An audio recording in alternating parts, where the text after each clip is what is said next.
Hello, everybody. This is Noah and John, and we are from Urban Digs, and it is a Monday, so you're going to get your Brooklyn weekly market update. John, let's get right to it. I'm looking at supply 3393. Show me that chart. That's right, Noah. 3393 for Brooklyn. That is a little bit less than a percentage increase on the week. And similar to Manhattan, similar to Brooklyn, as it's been for the last several months, that's what we've been seeing, just sort of going sideways here.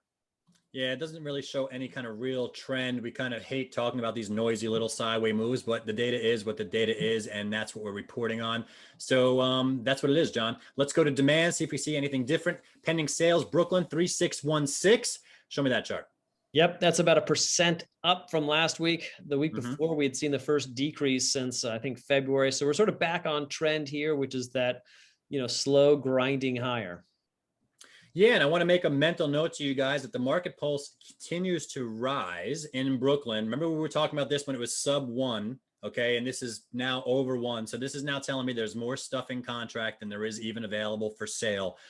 Going into the summer, we generally have a slowdown in activity. Everything just slows down. Less stuff comes on, less stuff goes into contract. That's usually what it is. So let's see what happens there. And if it's inventory constrained now, is it going to be inventory constrained still in July? No, I mean, this is not when the stuff comes on. That's my point, John. Right. We'll take a look at the weekly, see if that has any clue. I'm on the UrbanDigs dashboard. Brooklyn, 1 week supply, 279 things. That looks like a little tick up. Show me that chart. It is a little tick up, Noah. And, similar to overall supply, weekly supply has just been sort of oscillating here. So yeah, really not much to report yet. Yeah, 1 week's a very short glimpse. We like to look at it a little bigger. 1 week is not a trend make, but it is what it is, and that's why we report it. Contract signed, what did that do? 219, down 13%. That could be the seasonality we're talking about. Show me the chart. Yeah, it's down 14%. That's, I think, the first drop we've had at that level. I think that's the first number we've had at that level since early April. And, honestly, no, there's a heat wave happening right now, so I don't really expect this number to increase next week because it's just hot. But we'll see. We'll see what the buyers want to do. It is hot and humid. The market's hot and humid. And when I take a look at the monthlies, all right, that's why I put a 1 month ticker there. You get a better picture of the trend. So supply is going down. Demand is going down a little bit. This is all from record levels, folks. So, I mean, like going down to these levels is not really talking about anything that's market moving at all. Maybe you might see urgency fade a little bit, but it's still there. So let's get out of UrbanDigs and look at some numbers. We're looking at a Q2 review here. We got some interesting stuff. First, let's look at resale price per square foot, John. Resale price per square foot. This may not really show you what you think is happening in this market, which does not include townhouses. And we wanted to put that out specifically because townhouses in Brooklyn are going crazy. But John, show us what we're looking at here.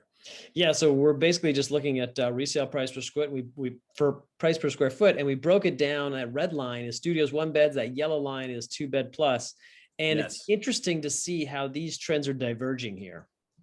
Yeah, and the blue line's all. So you got the all right in the middle, right? And then you got the larger units at the top in the yellow line. You got the smaller units down here. And this is, I mean, it's first off, the fact that it's going down is interesting.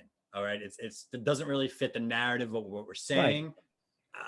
Right. Maybe agents in Brooklyn can speak more about what you're seeing. We're going to show you another data set after this that's even more confusing, but makes more sense. But yeah, I mean, look at the red line. Like buyers are just not going after studios and 1 beds. And I'm talking to a lot of agents on the side. They don't know that I'm talking to other agents, but I am. And a lot of them are like, I got a studio, I got a 1 bedroom in Brooklyn and it's priced right. And I'm sitting there and I'm like, it is priced right. And they're not really getting the activity. So maybe, I don't know, it's just a shift in behavior is what's happening. And you're seeing it play out in the numbers, John.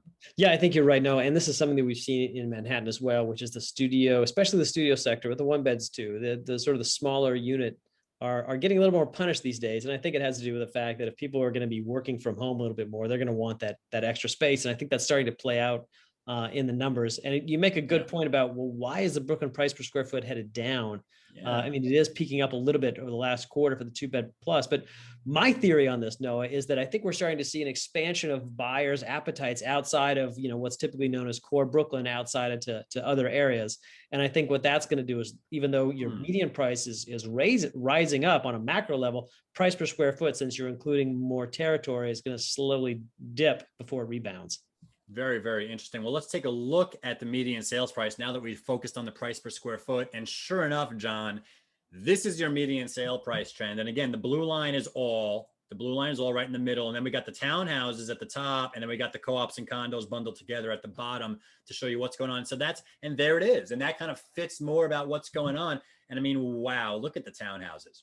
Yeah, the townhouse market's certainly on fire in Brooklyn. It much more so than in Manhattan. And if you're looking, if you look at Brooklyn data as a whole, if you're looking in the 3+ bed sector, really you're looking at townhouses. And I think that's what's really pushing this number higher.